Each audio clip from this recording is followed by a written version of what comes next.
Assalamualaikum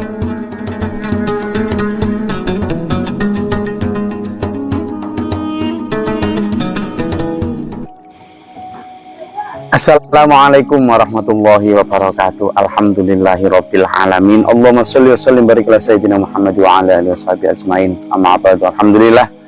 Puji syukur kehadirat Allah SWT pada malam hari ini kita dibersamakan dalam keadaan sehat walafiat. Salam dari Denpasar untuk seluruhku semua dimanapun berada. Kali ini kita akan membahas antara pelaku dan perilaku. Jadi perbedaan definisi, perbedaan respon antara pelaku dan perilaku. Nah, jadi selama ini kita kadang menyamakan, bahkan menggabungkan itu menjadi satu definisi, bahkan respon kita yang sama, padahal itu tidak boleh gitu. Begini, kalau pelaku itu adalah person who do that, gitu, who did that thing atau that action. Jadi seseorang yang telah melakukan itu, sementara perilaku adalah what happen atau sesuatu yang telah terjadi, yang dilakukan oleh somebody, oleh seseorang. Nah, apa sih yang mau kita bahas di sini? Kita begini dulu. Pada saat kita melihat orang lain salah atau dosa, pada saat kita melihat orang lain berperilaku buruk, kita itu cenderung melihat ini menjadi satu kesatuan, sehingga yang kita benci, yang kita jauhi itu bukan perilakunya tetapi pelakunya. Nah, maka sekarang ayo kita mulai itu begini. Kalau selama ini kita malah dua kesalahan yang kita lakukan. Pertama, kalau kita tidak menyukai perilaku itu, kita cenderung kemudian juga tidak menyukai pelaku atas perilaku itu.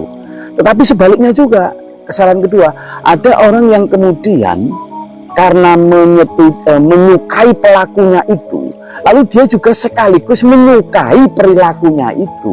Nah, ini dua-duanya salah kaprah, begitu loh.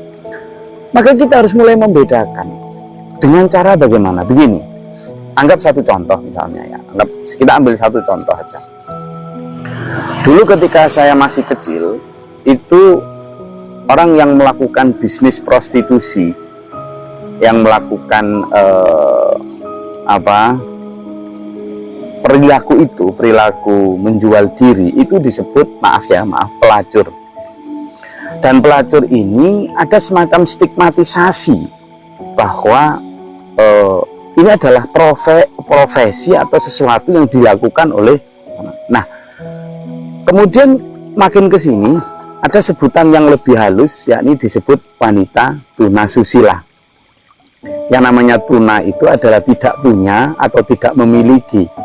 Biasanya kalau tunawisma berarti tidak punya rumah, tunawicara berarti tidak bisa bicara, tunarungu berarti tidak bisa mendengar, tunasusila berarti tidak punya susila. Itu cap yang diberikan oleh masyarakat, sehingga dulunya pelacur itu cap yang begitu rendah, lalu kemudian agaknya namanya wanita tunasusila, itu juga cap yang benar-benar membuat orang sangat menghindari itu. Tetapi semakin ke sini diberi cap lagi yang lebih halus, yakni pekerja seks komersial. That's okay, itu hak setiap orang untuk memberi satu cap itu.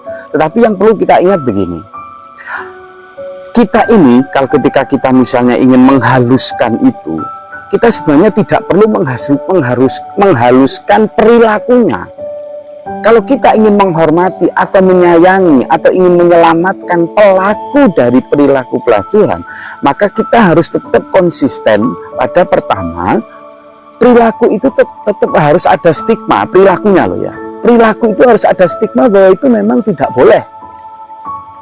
Sementara pelakunya tetap harus kita hormati bahwa siapapun yang melakukan perilaku jelek itu selama dia masih hidup, dia masih punya kesempatan baik. Jangan dihina. tetapi yang perilakunya tetap harus kita, bukan abu-abu. Nah, yang takutnya itu kita adalah sekarang ini kita ada di posisi di bawah ke in between atau mudzabdzabina baina dzalik. Akhirnya apa? Generasi kita, masyarakat kita tidak bisa dan tidak diberi kesempatan untuk melihat mana sih yang baik, mana sih yang buruk. Nah, ini berbahaya, gitu. Jadi saya ingin membedakan itu. Kadang sampai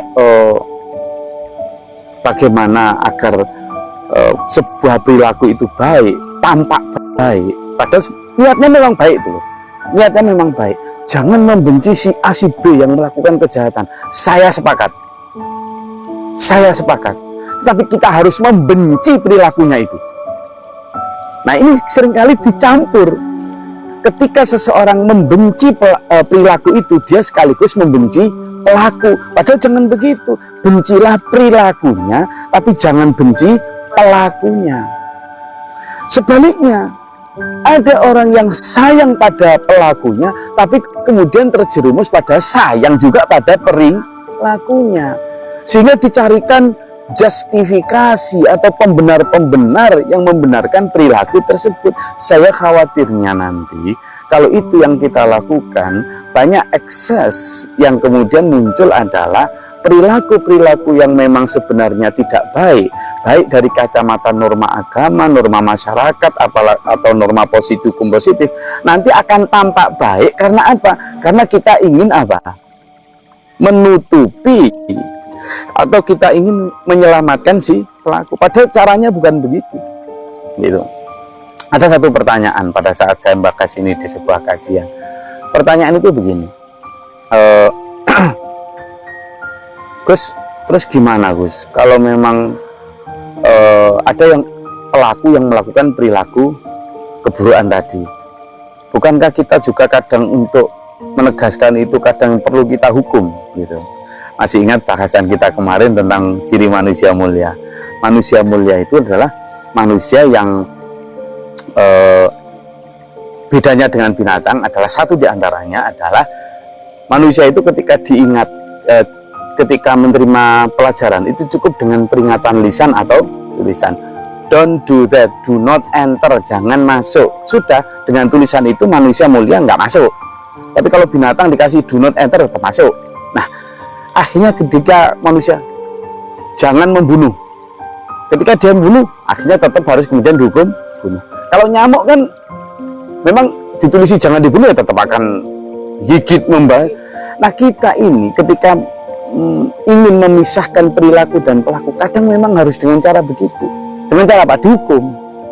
Hukuman ini sebenarnya bukan melakukan stigmatisasi atau mencap jelek sama orang, bukan. Tapi ada dua. Pertama, terhadap yang sedang melakukan perilaku jahat, itu kita katakan, kamu itu sudah tak kasih tahu jangan melakukan itu, tapi masih melakukan itu. Kalau gitu tak, kamu tak ceples. Sudah, kamu lepas dari perilaku itu. Perilaku itu jelek. Nah, kita harus melakukan stigmatisasi terhadap perilaku, tapi terhadap pelaku jangan.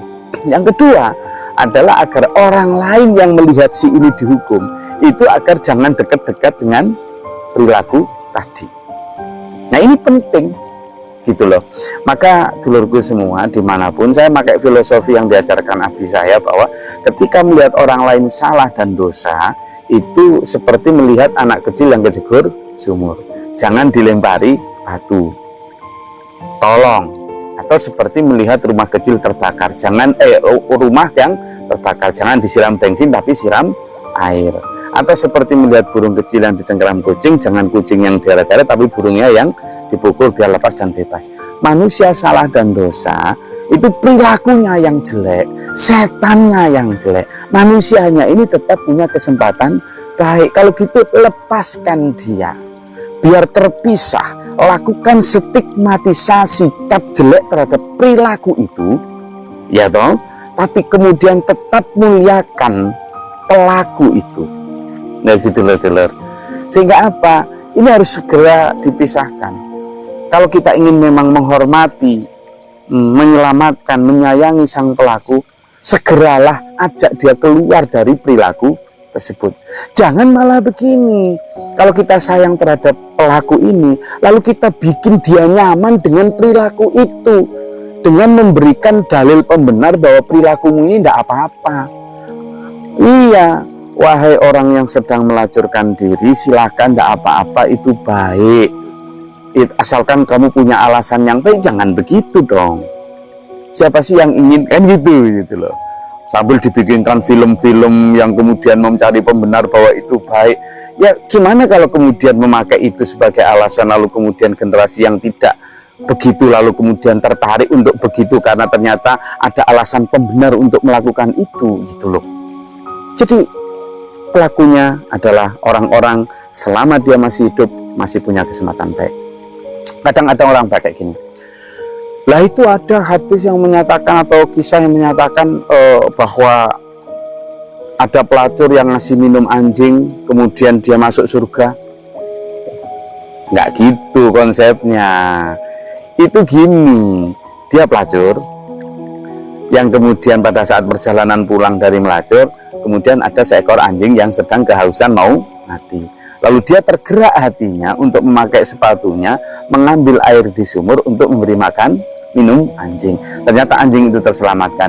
Tuhan melihat itu, kemudian Tuhan memberi hidayah. Setelah pulang si pelacur ini diberi hidayah karena kebaikan tadi, diberi hidayah sehingga dia bertobat lalu tidak melakukan pelacuran lagi. Kemudian dia menjadi orang atau wanita yang salihah, beribadat kepada Tuhan. Ketika dia meninggal itu dalam keadaan sudah status salihah, bertobat. Jadi dia masuknya surga itu karena hidayah kasih sayangnya Allah yang kemudian membuat dia bertobat, bukan dalam keadaan dia sudah masih melacur, bukan. Kalau itu yang nanti dipakai, wis melacur aja sepanjang hidup nanti ngasih minum anjing masuk surga, enggak gitu konsepnya.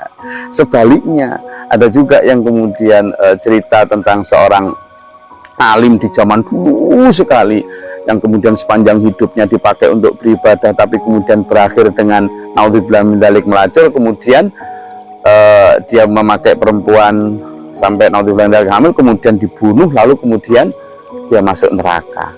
Apakah kemudian nggak usah beribadah, toh nanti itu ada orang yang ahli beribadah berakhir dengan masuk neraka? Enggak gitu.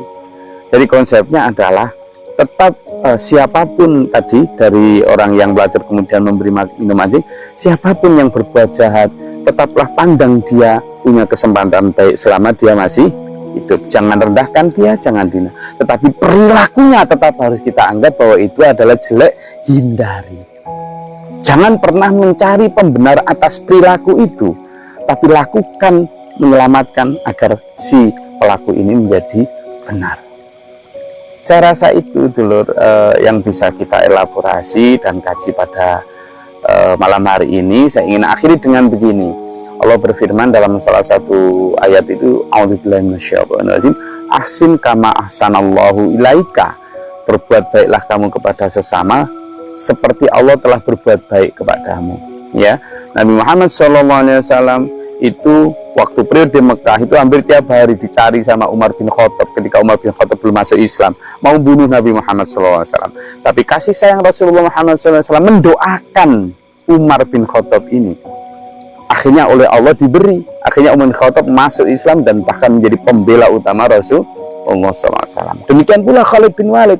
Khalid bin Walid itu adalah panglima perang kaum musyrikin yang mengalahkan Nabi Muhammad SAW di perang Uhud dan membunuh hampir 70 kaum muslimin di perang Uhud. Tetapi apa yang dilakukan Rasulullah? Mendoakan dia. Jadi membenci perilakunya tapi tidak membenci pelakunya. Dengan itu kemudian Allah memberikan hidayah kepada Khalid bin Walid, dan kemudian Khalid bin Walid menjadi panglima perang Islam yang tidak pernah kalah di medan pertempuran sampai akhir hayatnya. Nah, ini konsep yang harus kita bangun bersama.